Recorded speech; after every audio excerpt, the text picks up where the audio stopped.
नमस्कार, मैं राजेश पोलखोल बाहुगुणा और आप देख रहे हैं पर्वतवाणी लाइव। आज को जो प्रोग्राम हम आपके बीच में लेके आ रखे हैं ये आपके लिए बहुत ही महत्वपूर्ण है, क्योंकि मैं उत्तराखंड के अनेक इलाकों में घूमता हूं और बहुत समस्याएं भी हैं। लेकिन आज समस्याओं का निस्तारण के लिए मुझे एक समिति मिली है, श्री श्री बालाजी सेवा समिति। इनकी अच्छी बात मुझे ये लगी है कि ये निर्धन कन्याओं का विवाह करवाते हैं और उत्तराखंड में बहुत से ऐसे लोग हैं जिनको ज़रूरत है इस समिति की। तो लिहाजा आज मुझे मौका मिला है कि मैं आपके लिए ये प्रोग्राम लेके आऊं, क्योंकि बहुत से ऐसे लोग हैं जो चाहते तो हैं कि बेटियों का विवाह हो, अच्छे से हो, लेकिन समस्या उनके पास धन की है। तो ऐसी सेवा समिति मिली है, उनसे बातचीत करेंगे, आपसे संपर्क सूत्र भी शेयर करेंगे और हर चीज़ आपको बताएंगे, क्योंकि आपके लिए ये महत्वपूर्ण खबर है। इधर अग्रवाल जी बैठे हुए हैं, इधर वर्मा जी बैठे हुए हैं, दोनों इस समिति के सदस्य हैं। तो सबसे पहले अग्रवाल जी आपके पास मैं आना चाहूँगा। उत्तराखंड के लोगों को शायद बहुत कम लोगों को पता है, या हो सकता है ज़्यादा को भी पता हो, तो कैसे कैसे आप इसको निभा रहे हैं और एक बड़ा इवेंट आप अभी 26 तारीख को करने वाले हैं, उसके बारे में थोड़ा सा बताएं। सर, श्री श्री बालाजी सेवा समिति का जो जन्म है वो 2012 में हुआ। ठीक है। हम लोग भजन संध्या वगैरह करते थे, तो भजन संध्या कर रहे थे तो उसमें बरसात आ गई, हमारा सारा स्टेज गिर गया, लाखों रुपए हमने उसमें खर्च कर दिया। तो हमारे कुलभूषण अग्रवाल जी हैं, उन्होंने कहा कि इतना पैसा तुम इसमें वेस्ट करते हो तो कोई ऐसा कार्य करो जो सामाजिक कार्य हो, जो लोगों में उत्साह हो और प्रचार प्रसार अच्छा हो, और तुम्हारे उस कार्य को हर कोई स्वेच्छा से स्वीकार भी करे। इन भजन संध्याओं में 20-20, 25-25 लाख रुपए आप खर्च करते हो, क्या फ़ायदा है इस चीज़ का? बरसात आ गई, तूफान आ गया, पैसा तो आपने देना ही है। तो उस दिन से हमारे दिमाग में एक ही बात आई कि हम लोग बैठा विचार विमर्श करा, हम कन्याओं का विवाह करेंगे।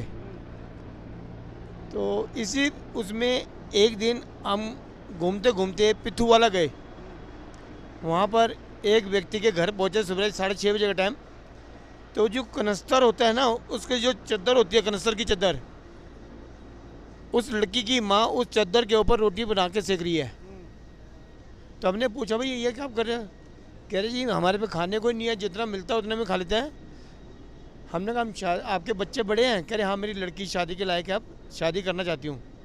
तो हमने उनसे संपर्क करा, तो उस साल हमने 5 कन्याओं का विवाह हिंदू नेशनल स्कूल देहरादून में कराया।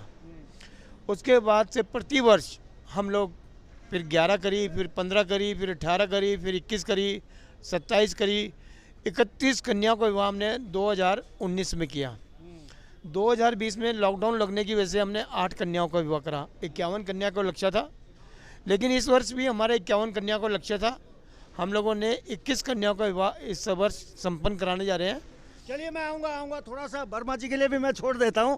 वर्मा जी, बहुत अच्छा आप लोग काम कर रहे हैं, और मैं हर बार जब भी नर सेवा नारायण सेवा की बात होती है तो मुलाकात भी होती है नर सेवा नारायण सेवा को लेकर। वर्मा जी, सबसे पहले आपका बहुत बहुत धन्यवाद है कि नेक काम आप कर रहे हैं, और सबसे बड़ी बात यह है कि आपका एक जो इवेंट जो होना है वो आपके स्थल पे होना है। थोड़ा सा हमारे दर्शकों को बताएं। ये 10वां साल है हमारे समिति को करते हुए। अब तक हमारी समिति ने 168 लड़कियों की शादियां करा चुकी हैं।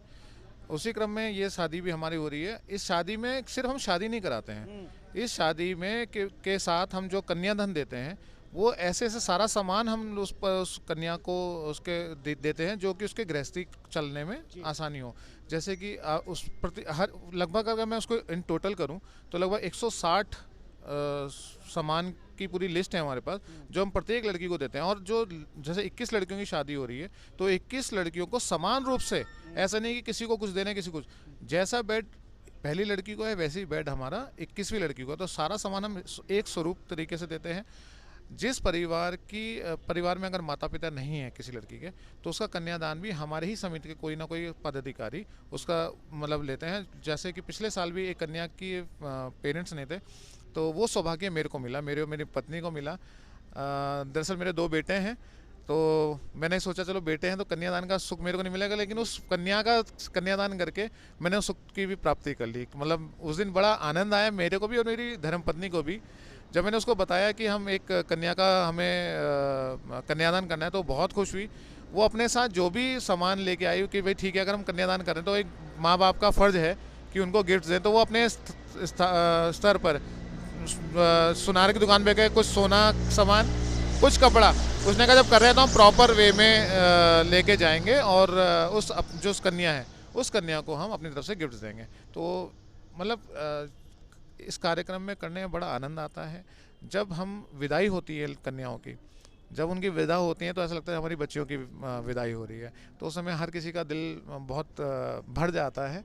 और लेकिन उसमें अच्छा ये लगता है कि जिन लड़कियों की शादियां हमारे समिति द्वारा की जाती है, उनके मैसेजेस, उनके फ़ोटोग्राफ्स हम हमारे अध्यक्ष जी को शेयर करते हैं और वो बताते हैं कि हम लोग बहुत खुश हैं।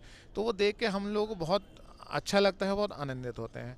और समिति का कार्य सिर्फ ये नहीं है कि हम केवल शादियां कराते हैं। इस समय हमने कुछ ऐसे निर्धन परिवार भी चुने हुए हैं जिनको प्रत्येक महीना हम लोग कच्चे राशन दिया जाता है। कोविड काल में लगभग 3 लाख 3.5 लाख हम पैकेट्स खाने के हमारे समिति द्वारा दिए गए हैं।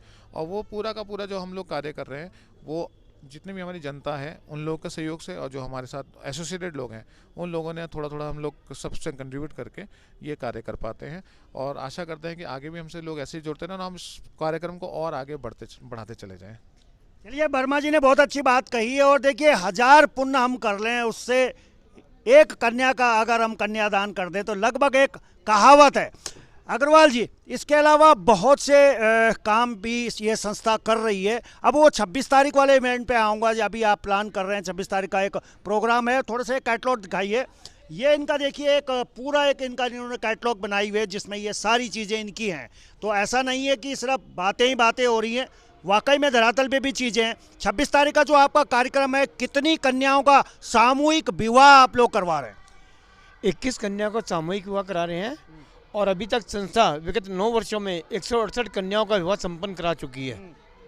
तो इसमें जो मान लीजिए इस कार्यक्रम को कई माता पिता देख रहे हों या कई बच्चे देख रहे हों और उनकी ज़रूरत हो, वो आपकी संस्था तक पहुंचना चाहेंगे, तो कैसे संपर्क करेंगे, वो कैसे पहुंचें आप तक? हम लोगों का जो कैंप कार्यालय है वो पटेल नगर महंत इंद्रेश हॉस्पिटल के पास काली मंदिर रोड पर है। उसमें हम आपको फ़ोन नंबर अपना दे देते हैं, आप फ़ोन हमारा उसका वो कर दीजिए। और हमारे से कभी भी सुबह 8 बजे से लेकर रात के 10 बजे तक आप कभी भी आप हमारे से संपर्क कर सकते हैं।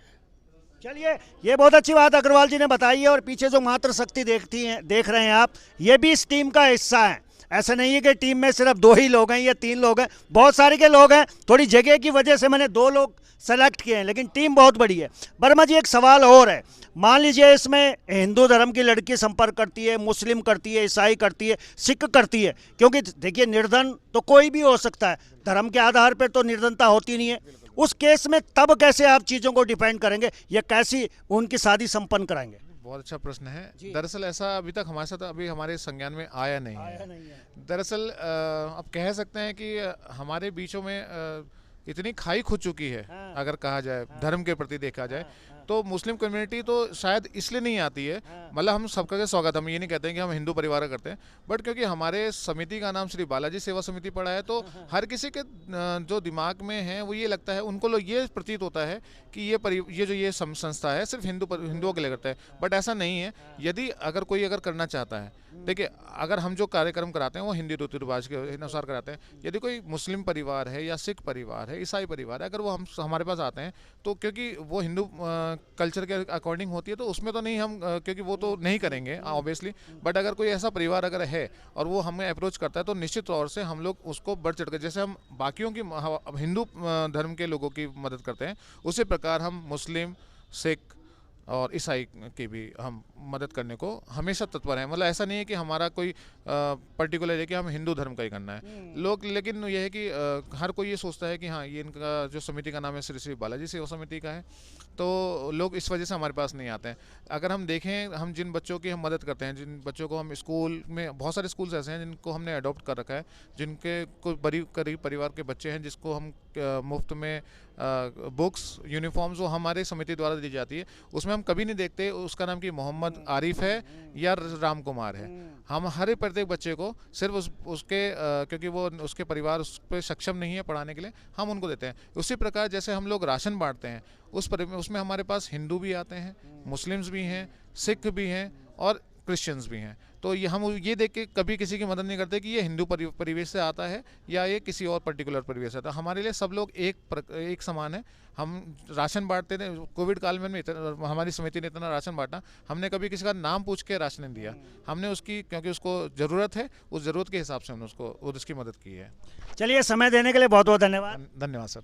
और अग्रवाल जी, आपका भी बहुत बहुत धन्यवाद समय देने के लिए। धन्यवाद, आपका बहुत बहुत धन्यवाद। और देखिए, बहुत अच्छी बात वर्मा जी ने कही है कि सेवा का कोई धर्म नहीं होता। और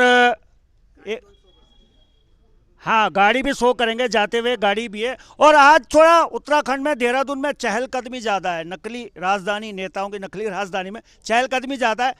कई बार हेलीकॉप्टर से घूम रहा है, क्योंकि देश के प्रधानमंत्री नरेंद्र मोदी जी का आगमन है 4 तारीख को। तो चलिए, मैं इसमें संपर्क सूत्र भी छोड़ूंगा, फ़ोन नंबर भी छोड़ूंगा। लेकिन मैं फिर कह रहा हूं कि अगर ये खबर आपके मतलब की है तो आप ज़रूर फ़ोन कीजिएगा, लेकिन अगर किसी और के मतलब की है तो शेयर ज़रूर कीजिएगा, क्योंकि आपके एक शेयर से किसी कन्या का जो है विवाह हो सकता है, उसको आर्थिक मदद मिल सकती है। तो चलिए, अभी के लिए बस इतना ही। देखते रहिए पर्वतवाणी लाइव।